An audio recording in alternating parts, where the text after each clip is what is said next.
sa ulo ng mga nagbabagang balita.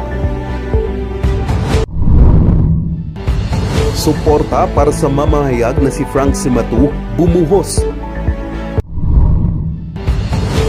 Vice President Sara Duterte dumalo sa ika-60 na National Rizal Youth Leadership Institute sa Baguio City. Talento ng mga batang artist ibibida sa isang mural. At Christmas House sa Baguio City muling nagdingning.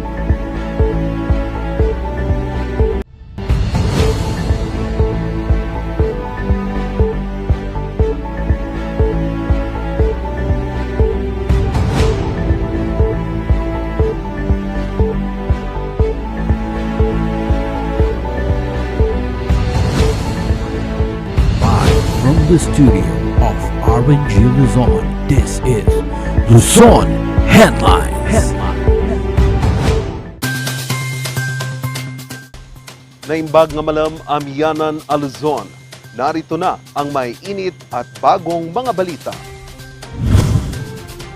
Pagsilbihan ang bayan. Ito ang mensahe ni Vice President at Deputy Secretary Sara Duterte sa pagbubukas ng ika-60 na National Rizal Youth Leadership Institute sa Baguio City. Narito ang report. Formal na nagbukas kanina ang ika-60 na National Rizal Youth Leadership Institute. Panauhing pangdangal ngayong taon ay si Vice President at Deputy Secretary Sara Duterte. Umikot tungkol sa pagiging leader at buhay ni Rizal ang higit 15 minutong talumpati ng Vice Presidente. Dito, pinaalalahanan niya ang kabataan na tularan ang buhay ni Rizal. Nakikita natin sa buhay ni Rizal na kahit nakakulong, kahit nahihirapan, ay ang iniisip niya ang pagtulong sa ating bayan at pagtulong sa ating mga kababayan. Bilang kalihim ng Department of Education, kanya ding ipinaalala ang kahalagahan ng edukasyon sa paglaban sa terorismo at droga sa bansa. The Philippine government needs partners like the Filipino youth to help us spread the importance of education. We need ambassadors who can influence fellow youth to resist the lure of drug addiction and see through the deceitful rhetoric of recruitment to terrorism and violent extremism. May isa sa katuparan lamang daw umano ang mga ito kapag may pagmamahal sa bayan at sa kapwa. First, think about service to your fellow men and service to your country. Dahil hindi ninyo kailangan ng boyfriend at girlfriend o partner para maging masaya.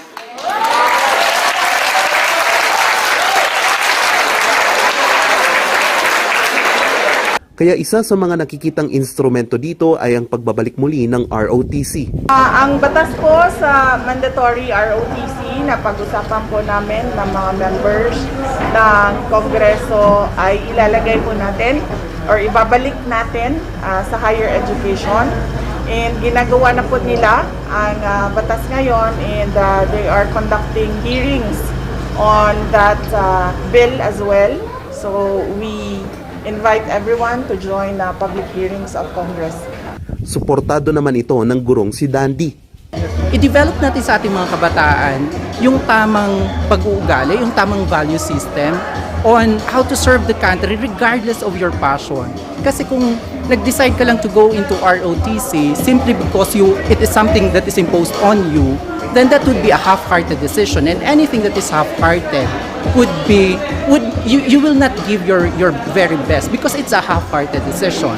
Hati naman ang opinion dito ni Joey. We could still have ROTC but instead, hindi lang natin siya i-close doon sa mga military trainings. Pwede tayong mag-open tayo like for medics. Kasi pwede naman natin siyang maraming aspect yung lipunan natin. Hindi lang siya sa mga military or sa mga military trainings naka-enclose. Pwede natin siyang gawin sa, kaya nga tayo mayroong mga NSTP, di ba? So sa education, sa health. So doon natin ipapasok. Huwag natin i-enclose doon sa mga physical, sa mga military trainings and such kasi talagang hindi mag-a-agree ang lahat. Let's give options. Inspirasyon naman ang hatid ng talumpati sa mga youth leaders gaya ni Shulamita at Erwin. SOT, back-to-back SOT. For me as a student leader, dapat we take the lead as much as possible. Tayo yung manguna at maging role model ng ating mga kabataan para sa ikaunlad ng Pilipinas. Kabataan po ngayon ay humarap po ng anxiety, depression, pero sabi nga po ni Vice President Sara, hindi po siya hadlang para ipagpatuloy yung mga bagay na gusto rin natin at paglingkuran yung bayan. Pinasalamatan ng Vice Presidente ang Knights of Rizal sa patuloy na paghubog nito ng mga kabataan na maging huwarang leader. Ang ika-60 na National Rizal Youth Leadership ay isang 4 na araw na aktibidad para sa mga youth leaders. Dito ay mahuhubog ang mga kalahok kung paano maging isang leader at matutunan pa ang buhay ni Rizal. Charles Nicolimon para sa Luzon Headlines. Isang mural ang sisimulan sa Baguio City. Ilan sa mga magpipinta rito ay mga batang artist ng lungsod. Magbabalita, Ren de Guzman. Sa edad na 7, hindi laruan kundi paintbrush ang madalas hawak ni Krakun. Nagsimula ito nang isali siya sa isang art workshop ni Councilor Leandro Yangot. Tinatry ko siyang palakihin sa love for art talaga kasi hindi ako lumaki sa ganun. So thankful kami na sinasama siya ni Sir sa mga ganito na activities. Dahil may ADHD ang anak, malaking tulong daw ito para magbigay kaalaman sa iba tungkol sa sakit. Kasi may stigma around ADHD na ay maligalig lang yan. Pero looking at him, nagjo-join siya sa mga ganito, hindi lang puro ligalig yung natupag. Kabilang din si Rayalyn at Vivian sa mga estudyante ng art workshop. Kwento nila, ang kanilang pagkahilig sa art ay mas nahubog dahil sa mga bagong kaalamang natutunan. Hindi naman po siya pilit, parang nasa fashion na rin. Ngayon, ang talento ng tatlong ito maipapamalas sa mas malaking canvas. Kasama kasi sila sa mga artist na magpipintura sa gagawing mural sa Ligarda Road, Baguio City. The mayor intimated that why don't we paint more murals in our vacant spaces. And so we started discussing with the mayor on how we can launch this beautiful program, and we agreed to make one here at the corner of Ligarda and Marcos Highway. Tema ng mural, kahalagahan ng pagbibisikleta at paglalakad. We will call this the Climate Action Wall to be able to significantly reduce our carbon emission. In fact, last year we did our GHG inventory, our greenhouse gas inventory. Now we have all these figures para malaman natin how much carbon emission have we significantly reduced. And biking is one of those activities that, if we will be able to invite more people to bike, the more we will be able to reduce our carbon emission. Suportado ang proyekto ng biking community ng lungsod. Ayun niya, nakikita namin yung nagkaroon kami ng importansya, especially sa mga support ng mga government. And itong mural na to is makakatulong din sa mapaunlad yung tourism sa Baguio lalo. Sa public-private cooperation na ito, excited na ang isa sa mga main artist na si Gladys. Excited, it's also my first time to work with a group, so I'm looking forward to that. So it's very inspiring for us artists, and hopefully it will be inspiring for children. Kaninang umaga ginanap ang launching ng mural na inaasahang matatapos sa Enero sa susunod na taon. Ren de Guzman para sa Luzon Headlines. Bumuhos naman ang suporta para sa mamamahayag na si Frank Cimatu matapos itong hatulang guilty sa kasong cyber libel laban kay dating Department of Agriculture Secretary Manny Piñon. Narito ang report. Hinatulang guilty ni Acting Presiding Judge Evangeline Cabuchan Santos ng Quezon City Regional Trial Court Branch 93 noong Martes ang mamamahayag na si Franklin Frank Cimatu sa kasong libel. Ito'y matapos naghain ang nooy Department of Agriculture Secretary na si Emmanuel Manny Piñol ng cyber libel sa Facebook post ni Cimatu noong 2017. Nilalaman kasi ng post ni Cimatu na yumaman ang DA Secretary ng 21 million pesos sa loob lamang ng 6 na buwan. Sinabi din sa post ni Cimatu na bird flu pa more. Bumuhos naman sa online ang suporta para kay Cimatu.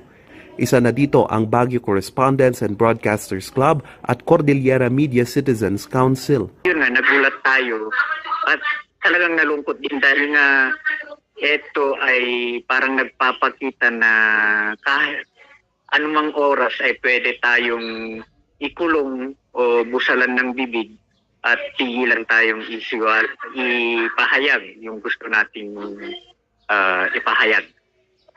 Ayon sa grupo, malaking pag-atake ito sa malayang pamamayag sa bansa, kaya napapanahon na raw na i-decriminalize ang libel.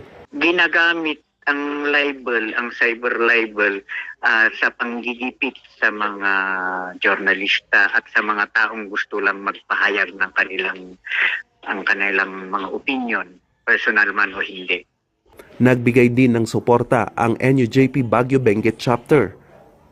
Sa kanilang statement sa Facebook, inihayag nila ang pakikiisa sa pagtawag sa decriminalization ng libel at mapalakas pa ang malayang pamamahayag sa bansa. Pagprotekta naman sa malayang pamamahayag ang sigaw ng Baguio Writers Group. Sa kanilang statement, karapatan daw ng bawat mamamahayag ang malayang pamamahayag tungkol sa iba't ibang mga issue at mga public officials.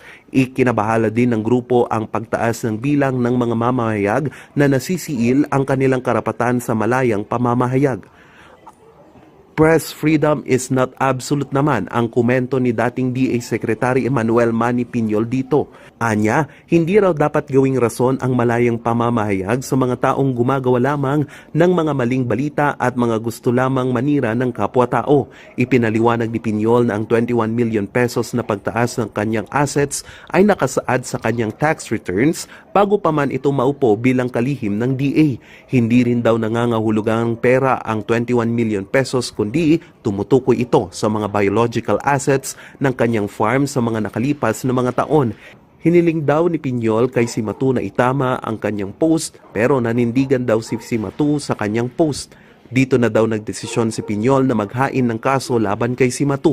Sinubukan ng news team na kausapin ang legal team ni Cimatu pero tumanggi muna silang magbigay ng komento habang kinakausap pa nila ang kanilang kliente tungkol sa desisyon ng korte. Dahil dito, posibleng makulong si Cimatu mula 6 na buwan hanggang 5 taon at 11 araw. Pinagbabayad din si Cimatu ng 300,000 piso para sa moral damages. Charles Nicolimon para sa Luzon Headlines. Susunod, ano nga ba ang disbarment proceedings? Alamin yan sa pagbabalik ng Luzon Headlines.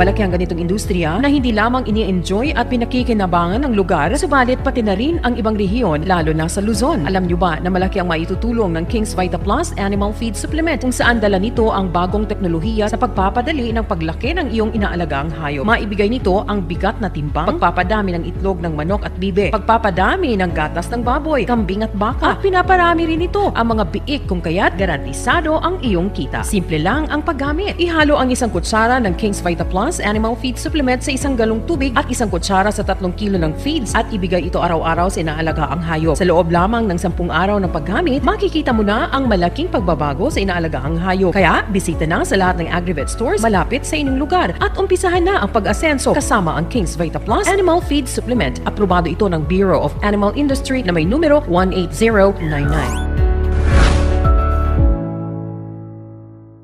Kapag ang bawat isa ay protektado, ligtas at kompleto ang Paskong Pilipino.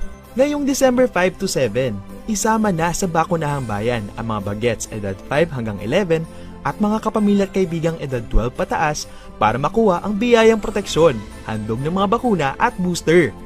Dahil sa Bakunahang Bayan, bawat Pilipino mas pinaslakas ang proteksyon. Alamin kung saan ang pinakamalapit na bakunahan sa inyong lugar sa tulong ng inyong LGU.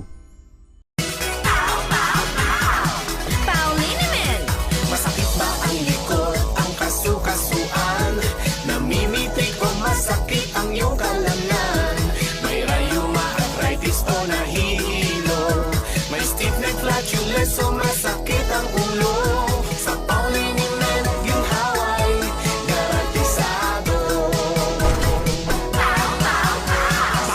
yan, isang pahid ka lang. Dahil walang out sa POW! Bulok, maliliit at hindi ba malusog ang inyong mga halaman? Omega Green ang kasagutan.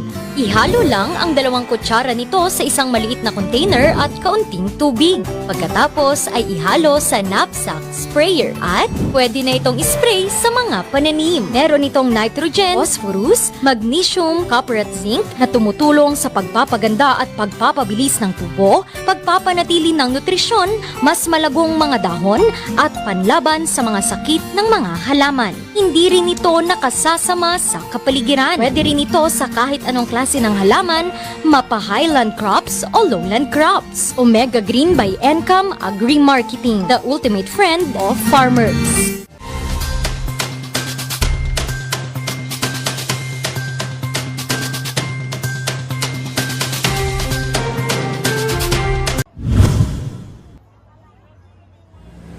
Nananatiling buhay ang tradisyon ng Lubernes ng Pasko o the Novena of Christmas dito sa probinsya ng Pampanga. Ito ang parada ng mga tradisyonal na parol papunta sa mga simbahan 9 na gabi bago ang Pasko para sa simbang gabi. Sa bayan na Magalang, 2 taon nang naantala ang parada dahil sa pandemya, pero ngayong taon muli itong ibinabalik ng lokal na pamahalaan. Kasi dahil po sa pandemic na dumaan, kaya nga po ngayon sumaya na po yung ating yung bayan ng Magalang. Randam-randam ang Pasko. Bakit? Dahil sa sigla ng mga parol. 25 sa 27 barangay ang sumali ngayong taon. Lahat ng mga parol, gawa ng mga residente, gamit ang mga tradisyonal na materyales tulad ng papel de hapon, palara, kartulina, kawayan at iba pa. May pormasyon ang bawat parada. Una ang krus na susundan ng 6 na pares ng mga parol at ng kanilang patron o santo. May mga kabarangay din na nagdarasal na nakasundod dito. Maliit pa ako dito sa Magalang talaga, pinapractice nila yung pag December 16 na, during the night, bago mag-mass sa simbahan, lalabas yan. Lahat ng barangay lalabas sa chapel nila itong mga parol na to. So, iikot nila sa barangay nila. And on December 24th, lahat ng 27 barangays ng Magalang, kumbaga ilimbundal papunta kang simbahan. Kaiba naman ang Lubena sa bayan ng Santo Tomas. Ang mga parol, pinagtulong-tulungan na gawin ng mga residente gamit ang mga recycled materials tulad ng mga pinaggamitang bote ng soft drinks, straw, cardboard, balat ng candy at mga chicherya, walis tingting, plastic cups at marami pang iba. Ang tradisyong ito sa Pampanga at mga karatig probinsya ay pinaniniwalaang nagsimula noong 1800s. Ray Sirotao para sa Luzon Headlines. Cases filed against Lolit Solis. Si Attorney Raymond Palad was the lawyer of Katrina Halili, who was involved in a sex scandal. At siya ay may pending disbarment case doon sa Korte Suprema at naglabas ng chismis si Lolit Solis at sinabi niya ang abogado ni Katrina Halili suspendido ng 1 taon and diniscuss niya yung mga merits ng kaso.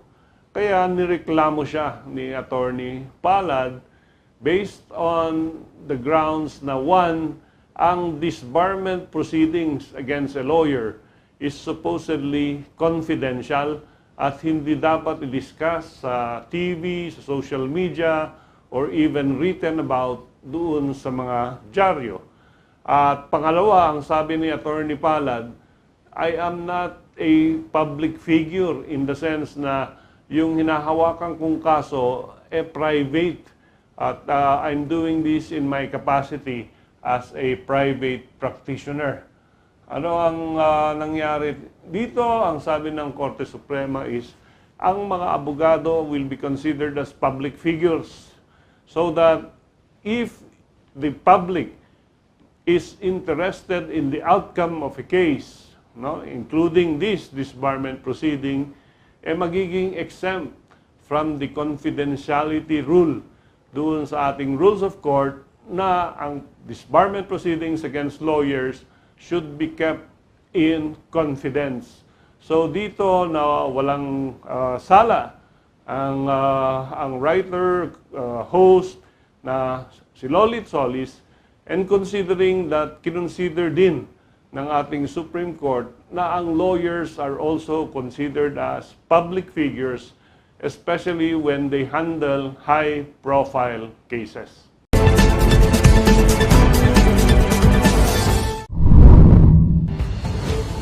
Susunod, Christmas House sa Baguio City muling nagningning ngayong Pasko. Ang detalye susunod na.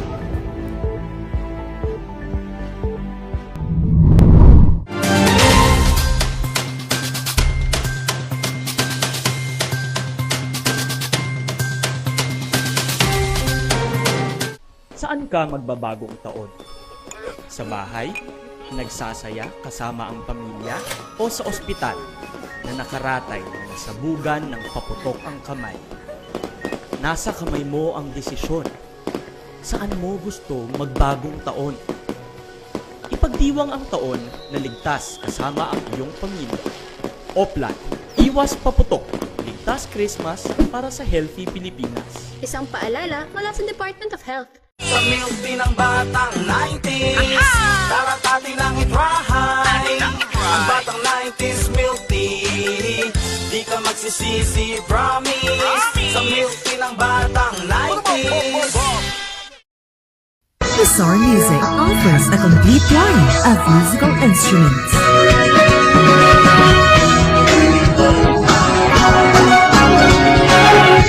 Bizarre Music, Baguio's pioneer in online music and art lessons.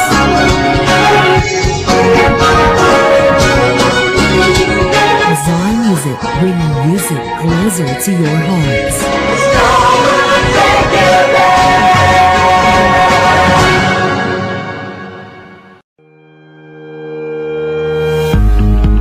The Baguio Country Club, the first and only 5-star mountain resort in the Philippines, is fully equipped and ready to welcome you back. The club has thoroughly worked on adapting to the new normal.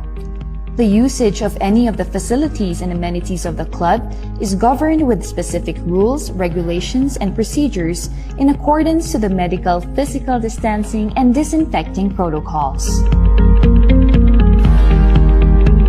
And as you return back here to your second home and make new memories with us, we assure you that at the Baguio Country Club, you do not have to worry because we can assure you that the club continuously puts great importance to the health, safety, and wellness of its members, guests, and employees.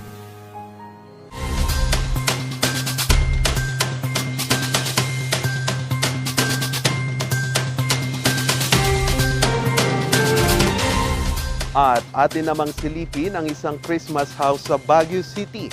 Mensahe nito ngayong taon, alamin sa kwento ni Randy Guzman.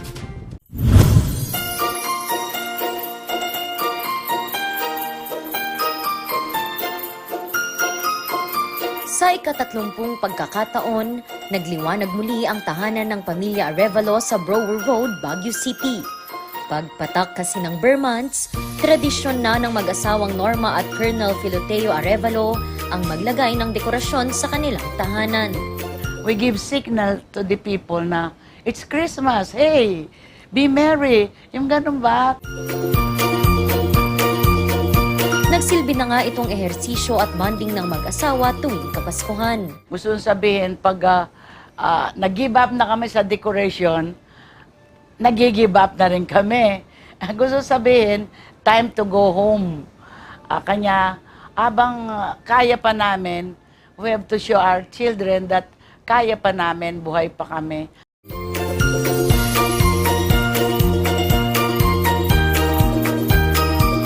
Tila Christmas Village ang kanilang bahay. Kaliwat kanan ang mga pailaw at dekorasyon na binili pa mula sa iba't ibang mga bansa. Gaya ng giant Christmas tree, mga parol, snowman, at mga life-size na Santa Claus. Lahat ng napapadaan, napapatigil para kumuha ng litrato. Although it's cold na ano naman siya, nakaka-warm ng feeling kasi even though you're with your family or alone, you feel Christmas around you.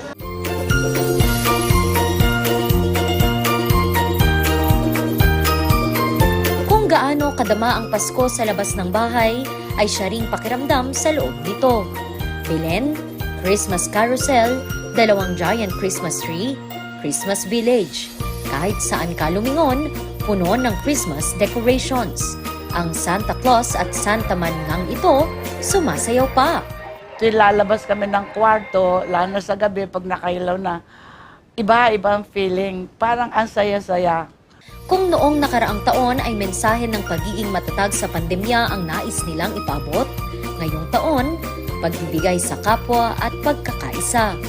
It is one way of telling the people that this Christmas, it is time to give out and to make people happy.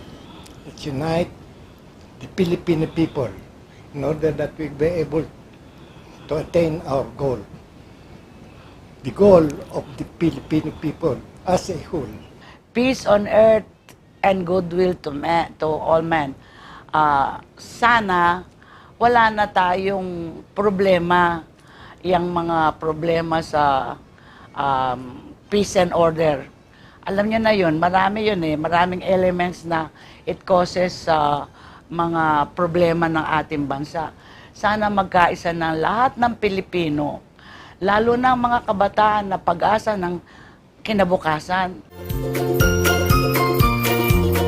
Tumanda at huminaman daw ang mag-asawa, ang tradisyong ito ay kanilang gagawin hanggat nabubuhay pa. Nakasisigurado rin sila na ipagpapatuloy ng mga susunod na henerasyon ng mga Arevalo ang tradisyong makapagbigay liwanag, kasiyahan at pag-asa sa lahat ng mapapadaan sa kanilang natatanging Christmas house. Randy Guzman para sa Luzon Headlines. At yan ang mga balitang nakalap ng Luzon Headlines ngayong araw.